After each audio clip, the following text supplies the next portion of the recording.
Heidi ho neighbors, Rado Goji here, and welcome to Let's Play Mystical Ninja starring Goemon for the Nintendo 64. I would have liked to show you the awesome intro movie. Looks like it got frozen. Oh, there it goes. I would have loved to show you the awesome intro movie featuring music who I more than likely believe is Hironobu Kageyama, but unfortunately, there is something we're going to have to get used to with this LP, and that is some frame rate issues. Here's the intro to the actual game itself, so here's hoping that it doesn't mess up too much. There really isn't any voice actor or anything for me to talk over, it's just all text and whatnot. But, this is a game that, is probably in my super uber top lists. And, I really hope the emulator doesn't crap out too much. But in any case, like I said, it's something we're going to have to get used to. I have done some tests with the actual gameplay, with the, recording and stuff going. And there have been some frame rate drops here and there, but for the most part it hasn't been too bad. It's just when it's loading a new area, the frame rate does seem to drop a bit, and it did that quite a bit during the intro, so I decided to cut the intro short. And oh, let's see, here it goes. It's going.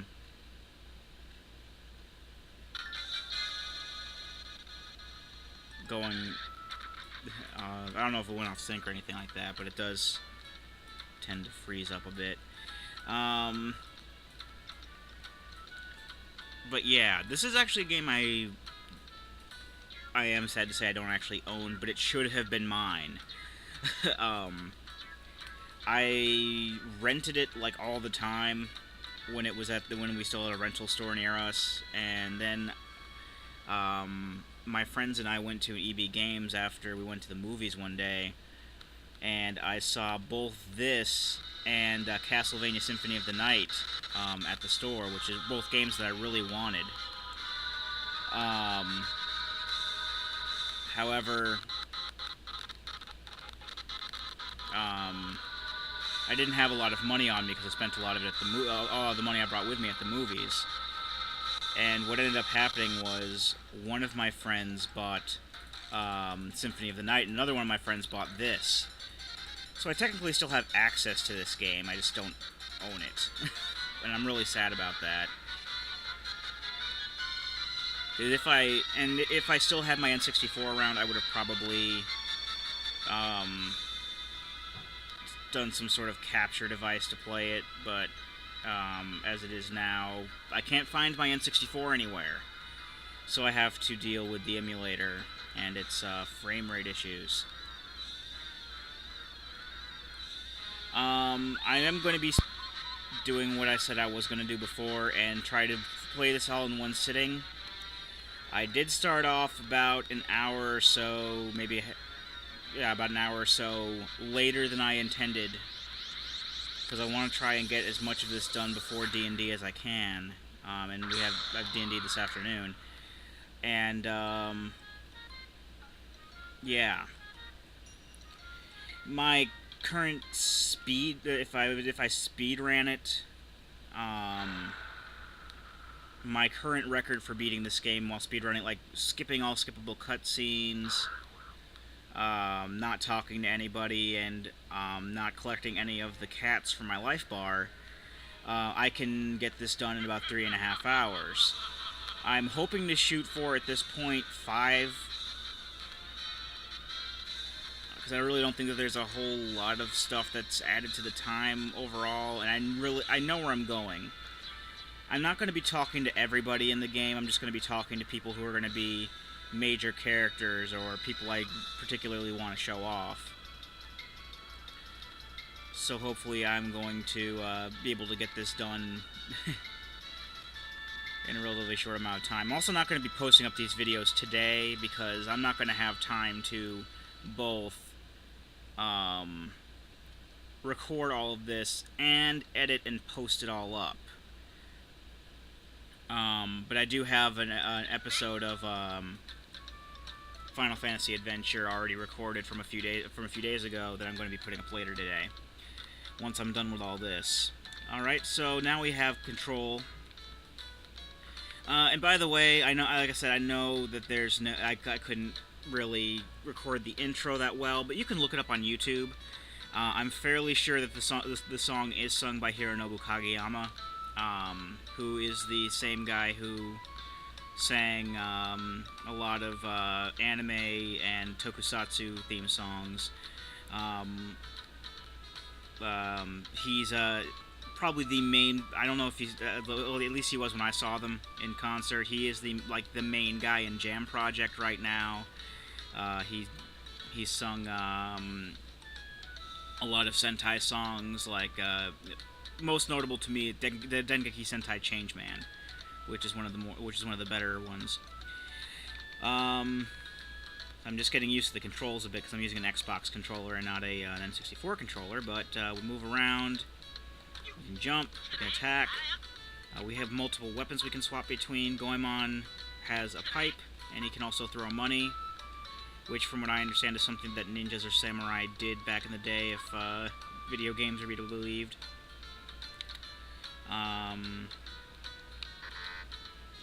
Up is for using special powers, which we don't have yet. And I'm pushing the different control on the control stick. Would be the C buttons. Pushing down will swap between characters. We have Goemon and Ebisumaru. Ebisumaru is of course, the comic relief, and he has a hammer, but he doesn't have an alternate weapon yet. In fact, not a lot of people are going to be getting alternate weapons for a little while. We do want to get money, though, because money's always good.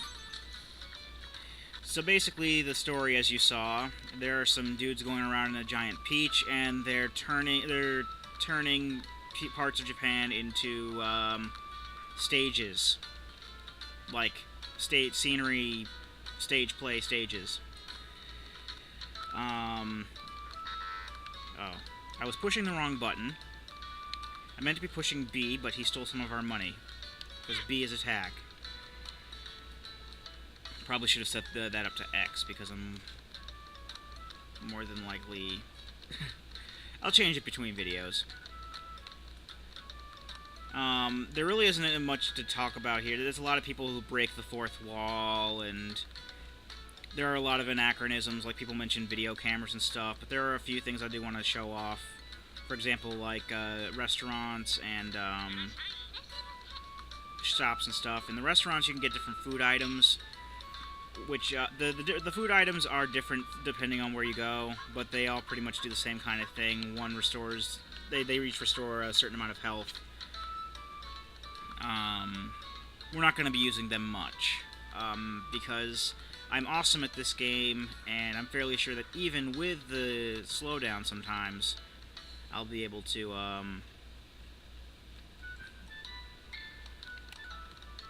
you know, be fairly awesome at the game. This is a coffee shop. Coffee shops are places where you can, can you see Omitsu? Omitsu is Goemon's love interest / girlfriend. Strange UFO has come to town. UFO? You mean like a flying saucer? Does that mean the aliens have come? Maybe. Also, there's laugh tracks here and there whenever the game thinks they said something funny, which isn't always the case, but we'll humor them. Most of the stuff is groan-inducing at the very least. These are rice balls. I might actually buy one of these. Onigiri, if you want to be super technical about it. Yeah, let's get that one for now, because 4 hearts is not quite our maximum, but it's our maximum enough. But yeah, they're basically like fairies would be in Zelda games. I'm going to make a lot of comparisons to Zelda games, because this was basically Zelda 64 before Zelda 64 came out. Or while we were still waiting for Zelda 64. This game came out earlier in the year, and it does play very similar, so I'm going to make a lot of comparisons to it. But the onigiri is basically our fairies for the game. And once we die, it'll restore a certain amount of life. The plum rice balls restore 10 hearts. The regular one restores 4, and then there's a fish rice ball later on that restores either 15 or full. Of course, we have a max of 20. We start with 5, and we find... Well, I'll get to the fortune dolls when we find them. These are armor. Hats or helmets, like this quote-unquote sombrero, will protect us from a certain number of hits from bullets. And the straw raincoat or the different kinds of armor will protect us from physical hits. And there goes the frame rate for a second. Basically, each kind gives us a certain number of hits. I don't want to talk to you. The straw stuff, like the straw raincoat and the sombrero, each give us 3 hits. The metal armor and helmet give us 5 hits, and we'll see gold metal and armor that gives us 8 hits later on. This is an inn. We can stay here to restore our life and to save the game. Also, if you'll notice at the bottom of the screen, we have not only the Zelda-style life bar, but we also have lives. So it's very redundant. I actually went through the sound test a couple times as a kid, and I found a song that I could never find anywhere in the game. And I later came to find out it was the game over screen, and I'd never gotten a game over before, so that was the problem there. That's the police station. I do kind of want to go this way, because there's plot point. Also, there's actual Nihon. I don't know. Is this the place that has the... I gotta remember that I'm not actually using the, I have to keep on reminding myself I'm not actually using this controller like an actual Xbox controller, so the C buttons aren't going to move the camera around. Or before we go off and do stuff, I do want... There's a fortune doll around here, and the fortune dolls are basically like pieces of heart. You get 4 and you get an extra heart. There are also gold fortune dolls around, which basically act as heart containers, and they'll give you like a full heart right off the bat. However, you do not get fortune dolls or extra hearts for defeating bosses. You only get them basically scattered around. There's one up there. I don't know if you can see it on that platform against the wall. That's not the one I'm looking for. The star blocks are basically the way we'll get to that. But I'll get to the star blocks when we get to the star blocks. I actually see another program I can shut down. Hopefully that'll help things. But as far as I've played so far, with all the recording stuff going, the slowdown hasn't given us too much trouble. I just really wanted to show off the intro, but I really couldn't because it got to the point where it was getting off sync. But like I said, if you want to look up the intro, just look on YouTube. I'm sure somebody will have it around, actually taken from their TV and not a crappy emulator. And this emulator is still fairly high quality. It's just, you know, you're bound to run into hiccups and stuff. No emulation is perfect. The closest I've seen are, you know, official emulators like by Nintendo and stuff, or Sony, when they have like digital re-releases of older games.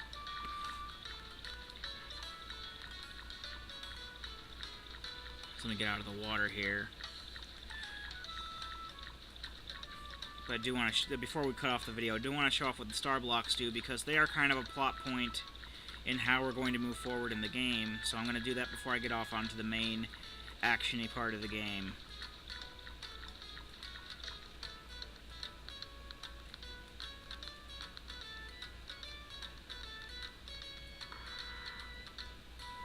I should probably check these off too, these caps as I get them, because let me get a pencil here. I basically last night I found a list on GameFAQs of where all the cats are, and I wrote them down in my notebook here, so I can make sure I can get all of them. An emergency star block is used. You can get through by using the chain pipe. So we can use the chain pipes to basically use them as a hook shot across these star blocks here.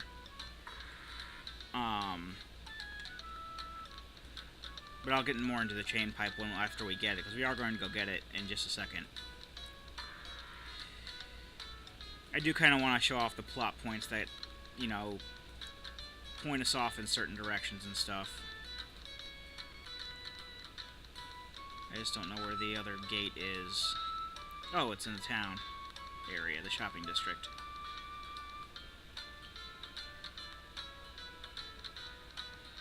I believe this is the way to Oedo Castle. And that's where we wanted to investigate in the first place. And they're saying, wow, the automatic closing device has been activated on the gate. It will no longer open. Serious is taking place at Oedo Castle. Yeah. Oh, that's the way out of the town to the rest of the game. My mistake. But there's also a restaurant. No, there's basically like two kinds of restaurants in the game, I think. Oh no, they're not. I'm thinking Goemon's Great Adventure. In Goemon's Great Adventure, there's like a second type of restaurant that's more expensive, and I got you that time.